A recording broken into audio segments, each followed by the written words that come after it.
이 네 가지를 체크하는데요. 부채 비율, 유동 비율, 이자 보상 배수, 차입금 비중 이 네 가지가 재무 안전성을 체크하는 비율이고요. 이자 보상 배수는 기본적으로 영업에서 번 돈, 영업이익으로 이자를 얼마나 커버하냐. 가지고 있는 자산 총액 중에서 내가 이자로 지급해야 되는 차입금의 규모가 얼마인지를 체크하는 비율이거든요. 안녕하세요.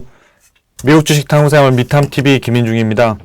오늘은 재무 안전성 확인하는 방법 두 번째 시간인데요. 그러니까 지난번에 저희가 이제 부채 비율하고 유동 비율에 대해서 말씀을 드렸고, 오늘 나머지 두 개, 이자 보상 배수 그리고 차입금 비중에 대해서 알아보도록 하겠습니다.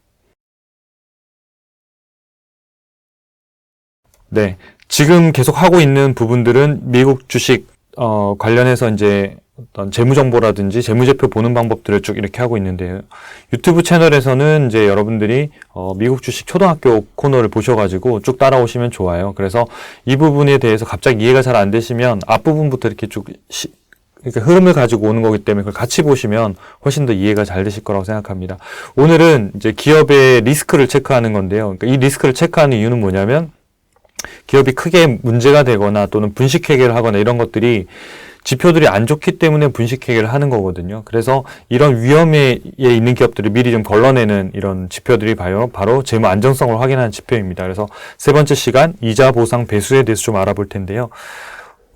이자 보상 배수는 손익계산서 항목에서 저희가 체크를 하는데, 매출액에서 매출 원가를 제외하면 매출 총이익, 그 다음에 빼면 영업이익, 이렇게 쭉 내려간다고 말씀을 드렸는데, 이 항목 중에서 딱 체크하는 게 영업이익하고 이자 비용 두 개를 가지고 체크하는 게 바로 이자 보상 배수입니다. 그래서 우리가 이자 보상 배수라는 말이 좀 어려워 보이지만, 여기에서 보상이라는 거는 뭔가 사고 났을 때 돈을 준다 뭐 이런 개념이 아니고요.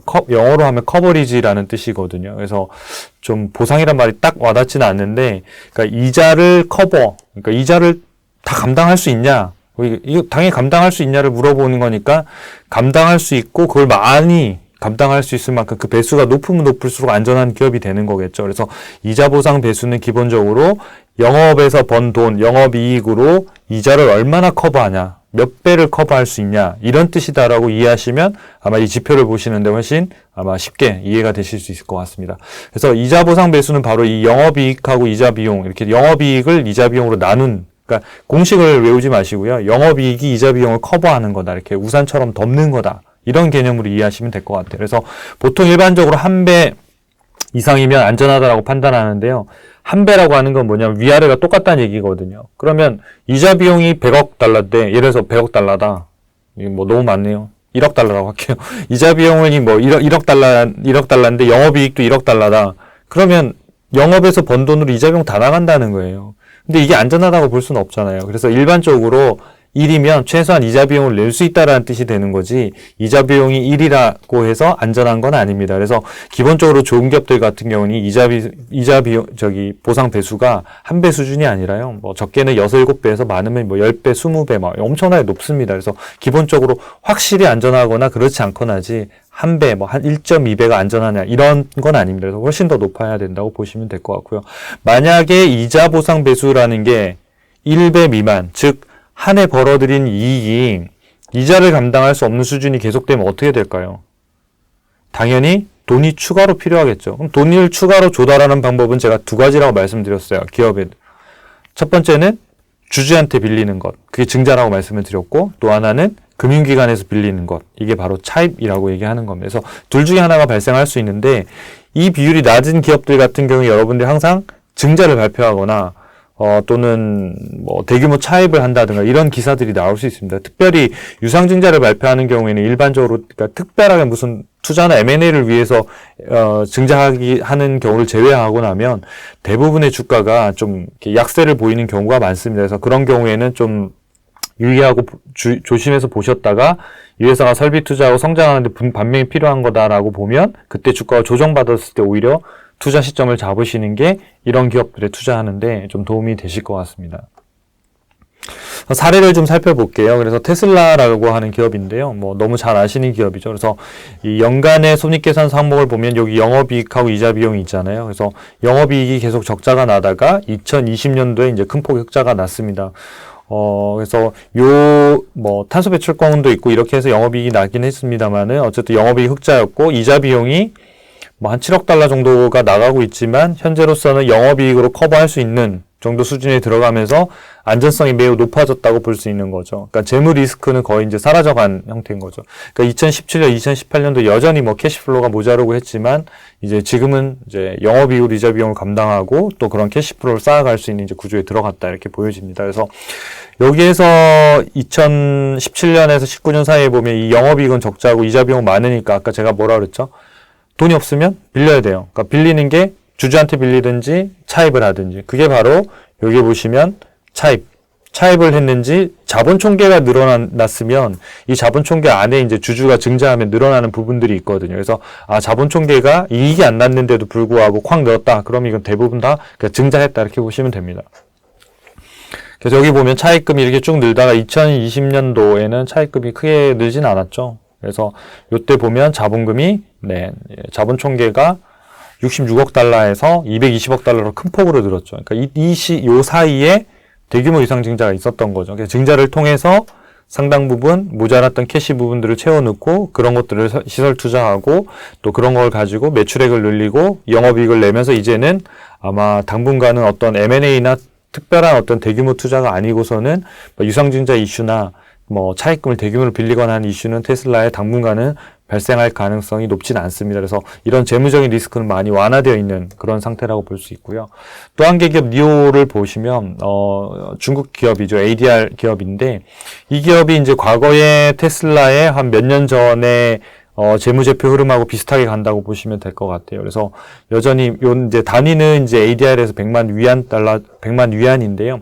그래서 여기 보시면 이제 2020년도에 46억 위안, 그러니까 달러로 하면 약 한 7억 달러 정도의 영업 적자가 났어요. 그리고 이자 비용도 지금 내고 있으니까 영업 이익에서 이자가 안 나니까 이자 비용을 다 감당할 수가 없겠죠. 그래서 결국은 이렇게 계속하면 차입하거나 증자해야 된다. 이렇게 보시면 될 것 같아요. 그래서 요거 자체가 재무 리스크가 엄청나게 높으냐 이런 문제가 아니라 이런 형태로 나타나면 돈을 계속 빌릴 수가 있으면 망하지 않죠. 그러니까 계속 빌리면서 돈을 투자하고 이렇게 돌려갈 수 있는데 그게 중단됐을 경우에 이제 리스크가 발생하는 겁니다. 그래서 일단 기본적으로는 증자를 받을 수 있는지 또는 증자를 했는지 이런 부분들을 좀 잘 체크하시면 좋은데요.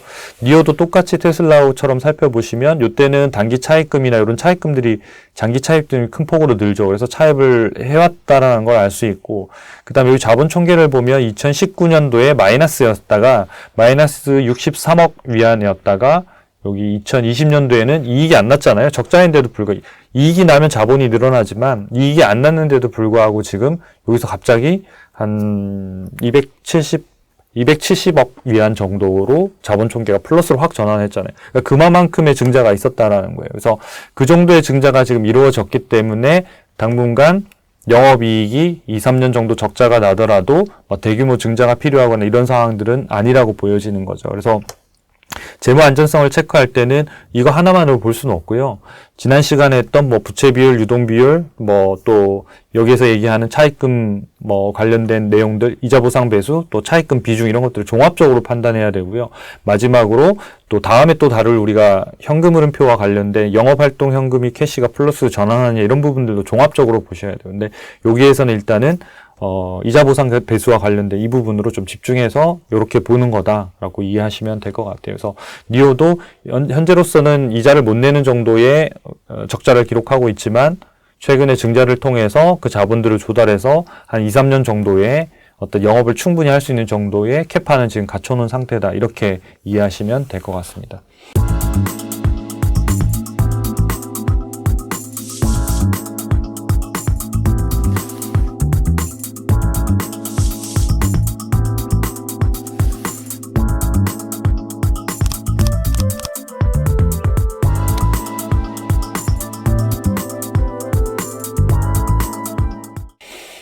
마지막 네 번째 지표로는 저희가 차입금 비중인데요. 이 비중이 또 중요합니다. 그래서 저희가 부채 비율, 유동 비율, 이자 보상 배수, 차입금 비중을 말씀을 드렸는데 제일 중요한 게 이자 보상 배수고요. 그 다음에 차입금 비중, 그 다음에 부채 비율, 그 다음에 유동 비율 이 순서다라고 이해하시면 좋을 것 같아요. 그래서 차입금 비중이라고 하는 건 뭐냐면 전체 회사의 자산, 그러니까 내가 빌렸든 또 내 돈으로 마련했던, 주주한테 마련했던, 벌어서 마련했던 총 재산 중에서 실제로 차입으로 마련한 돈이 얼마나 되는지의 그 비율을 따지는 거예요.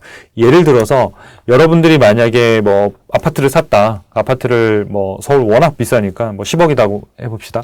10억짜리 아파트를 사는데 은행에서 40%, 4억까지 빌려줬어요. 그럼 이게 차입금 비중이 40%라는 뜻이 되는 거예요. 근데 만약에 이게 60%다. 이런 얘기는 내가 10억 중에 6억을 빌려서 아파트를 샀다. 이런 개념이 되는 거죠. 기업도 역시 마찬가지 가지고 있는 자산 총액 중에서 내가 이자로 지급해야 되는 차입금의 규모가 얼마인지를 체크하는 비율이거든요. 그러니까 이 비율은 높으면 높을수록 어떨까요? 네, 위험하겠죠.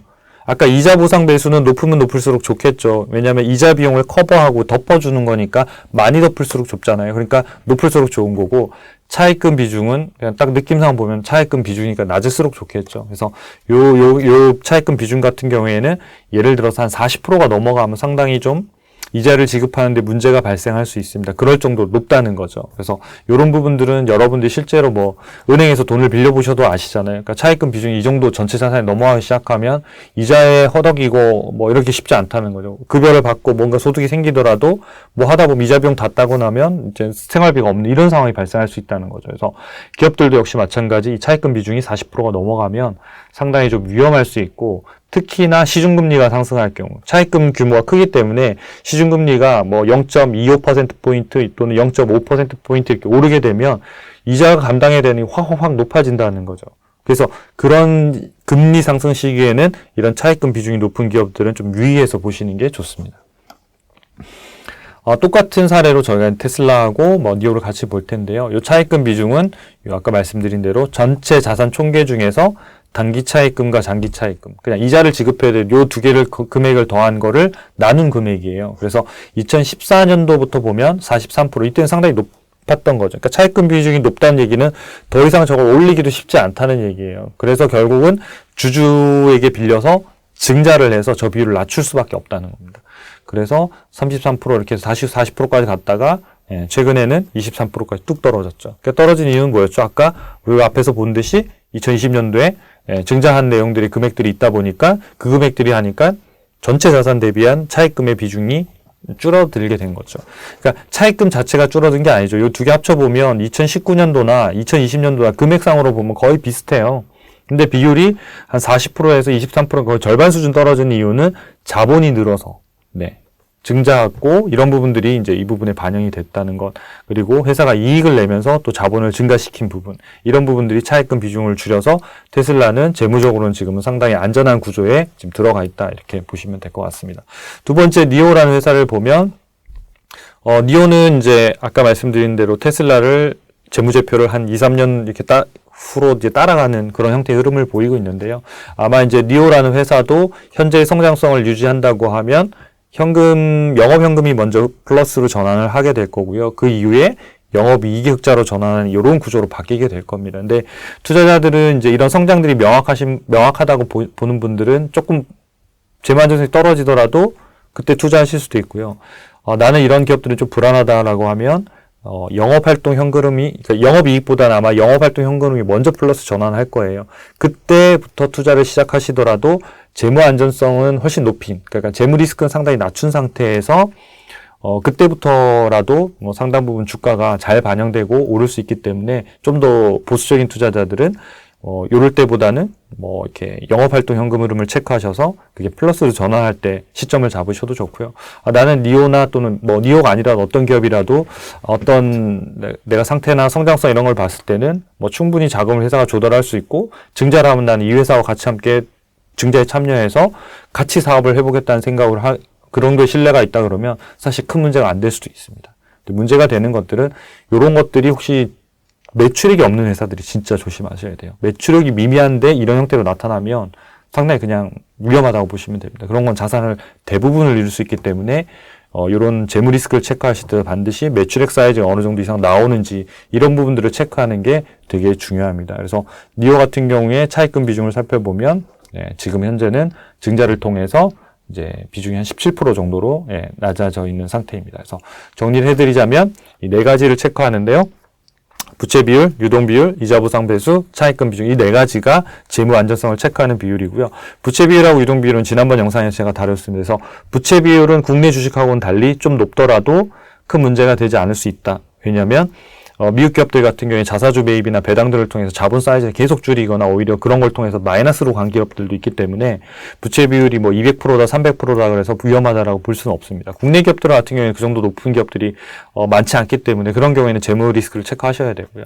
그 다음에 그래서 부채 비율은 일반적으로 한 미국 기업들 같은 경우에는 뭐 한 150%에서 250% 사이 되더라도 큰 문제가 되지 않습니다. 그러니까 요거보다는 오히려 이자 보상 배수, 오늘 배운 이자 보상 배수가 상당히 낮거나 한 배 미만이거나 한 배 근처에 있거나 이러면 조금 더 조심해서 보셔야 된다. 그다음 두 번째, 차입금 비중은 40%를 육박하거나 40%를 넘어가게 됐을 경우에는 반드시 아마 증자가 필요한 상황이 될 거다. 그러면 그 증자 소식이 어떤 기업의 주가에 마이너스 영향을 줄 건데 그때 나는 이 회사에 더 투자해서 어쨌든 이 회사가 그리고 있는 그림과 같이 갈 거냐를 판단해야 되는 그런 시점들이 있을 수 있기 때문에 이런 것들을 통해서 어떤 투자의 아이디어나 투자 포인트를 잡으시는데 도움이 되시면 좋을 것 같습니다.